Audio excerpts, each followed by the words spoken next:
उत्तर प्रदेश गौ आयोग और पतंजलि ने मिलकर के गौ संरक्षण को बढ़ावा देने का एक फैसला लिया और इसके अंतर्गत गौशालाओं को ग्रामीण उद्योग के केंद्रों में बदल दिया जाएगा, जिससे पंचगण्य उत्पादों और बायोगैस का जो उत्पादन है वो बढ़ जाएगा। उत्तर प्रदेश गौ सेवा आयोग ने पतंजलि योगपीठ के साथ मिलकर गौ संरक्षण, पंचगण्य उत्पाद, प्राकृतिक खेती और बायोगैस के विस्तार को पूरे प्रदेश में प्रोत्साहित करने का एक निर्णय लिया। प्रदेश के 75 जिलों में प्रत्येक में से 2 से 10 गौशालाओं को बड़े मॉडल केंद्रों के रूप में विकसित किया जाएगा।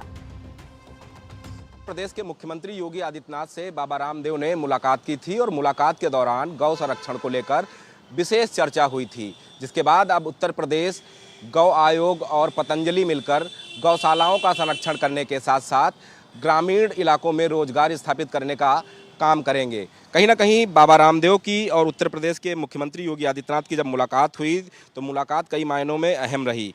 पूरे अगर हम मुलाकात को देखें तो कहीं ना कहीं उत्तर प्रदेश में गौ संरक्षण के साथ साथ ग्रामीण उद्योगों के केंद्रों में कैसे बदलना है, जिससे पंचगव्य उत्पादों और बायोगैस के उत्पादन को बढ़ावा देने की दिशा में विशेष पहल होगी। कुछ समय पहले बाबा रामदेव और मुख्यमंत्री ने बैठक में निर्णय लिया कि पतंजलि की ओर से जारी विज्ञप्ति में आज कहा गया कि पतंजलि योगपीठ के साथ मिलकर उत्तर प्रदेश में गौ संरक्षण, पंचगव्य उत्पादों, प्राकृतिक खेती और बायोगैस के विस्तार को बढ़ावा देने का निर्णय लिया गया है। राज्य के 75 जिलों में से प्रत्येक जिले में 2 से 10 गौशालाओं को बड़े मॉडल के रूप में विकसित किया जाएगा। एक सरकारी प्रवक्ता ने इस पूरे मामले की जानकारी देते हुए कहा है, जिसके बाद अब उत्तर प्रदेश में खासतौर पर अगर हम ग्रामीण इलाकों की बात करें तो गाय की पूजा करने के साथ साथ गाय के गोबर से तमाम तरीके के उत्पादों में वृद्धि की जाती है और साथ ही साथ पंचगव्य भी तैयार किए जाते हैं। अब जब पतंजलि उत्तर प्रदेश सरकार के साथ मिलकर काम करेगी तो कहीं ना कहीं ग्रामीण स्तरों पर लोगों को रोजगार देने के साथ साथ गौशालों को उत्थान होगा और साथ ही साथ अगर हम बात करें तो स्थानीय ग्रामीणों को रोजगार भी मिलेगा। वीडियो जर्नलिस्ट रोशन यादव के साथ नीलेश चौहान, भारत 24, लखनऊ। मुख्यमंत्री योगी आदित्यनाथ का मानना है कि गाय गांव की प्रगति की आधारशिला होती है और इसी सोच को आगे बढ़ाने के लिए पतंजलि योगपीठ ने सरकार को पूरा तकनीकी सहयोग देने का वादा किया है। हरिद्वार में आयोग के अध्यक्ष श्याम बिहारी गुप्ता, योग गुरु बाबा रामदेव और पतंजलि के सह संस्थापक आचार्य बालकृष्ण के बीच हुई बातचीत के बाद पतंजलि योगपीठ के साथ साझेदारी हुई है। उन्होंने आगे कहा, मुख्यमंत्री योगी आदित्यनाथ का दृढ़ विश्वास है कि गांव की प्रगति की नींव गौ है और इस दृष्टिकोण को आगे बढ़ाने के लिए पतंजलि योगपीठ ने राज्य की पहलों को पूर्ण तकनीकी सहयोग देने का संकल्प लिया है। 75 जिलों में मॉडल केंद्र बनाए जाएंगे।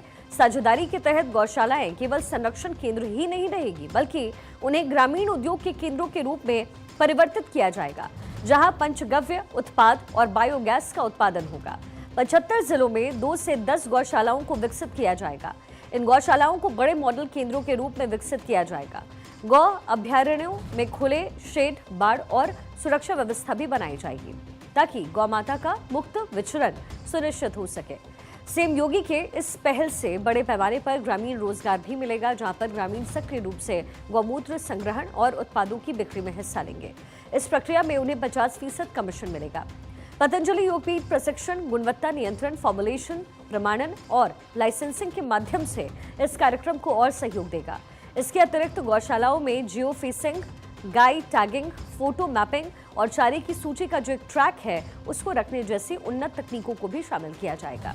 साथ ही नीम, गौमूत्र और वर्मी कंपोस्ट जैसे जो प्राकृतिक संसाधन है वो हर गांव तक उपलब्ध करवाए जाएंगे, जिससे किसानों की लागत कम होगी, मिट्टी की उर्वरता और ज़्यादा बढ़ेगी और पर्यावरणीय स्थिति जो है उसकी स्थिरता है उसको मजबूती मिलने वाली है।